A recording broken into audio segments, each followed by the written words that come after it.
I left August 17th and I walked here and through the Pyrenees and through Spain and about 1,000 miles to Santiago. People want to travel, or they want the physical challenge, or they want to clear their head about something. And I mean, I've met reasons for a lot of different people, and mine was to travel and lose weight.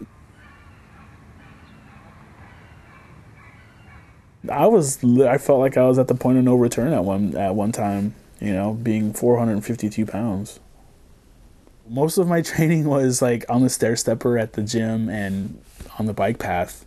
So, the first brutal hill, I'm like, oh my God.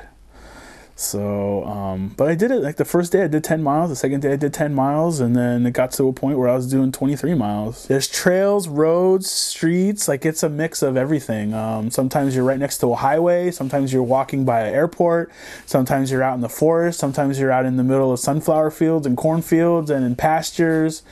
By the time you get to Galicia, which is around the last 150 kilometers, you're in rolling hills. You walk right through the La Rioja region where there's vineyards, and it just varies greatly.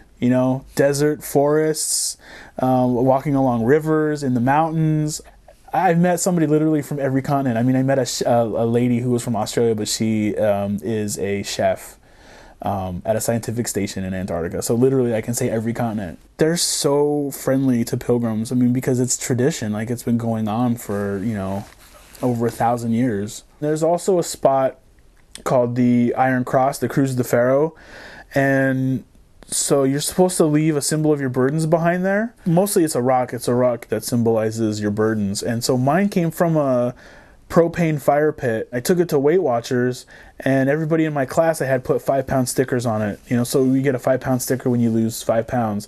So now I had this rock covered in yellow 5-pound stickers, and I was like, I can't go home with this. I have to leave this at the cross. There's no way I can go. So those things kept me motivated.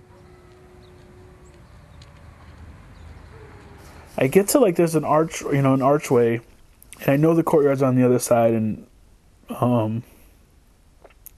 I had a really hard time, finally making it through there. And, I knew it was over when I did that. And, it's funny, it kind of wasn't. It's still just crazy things, happen because of the Camino. I used to wear a size 56 jeans. Now I wear 46, and I actually bought a pair of 44s.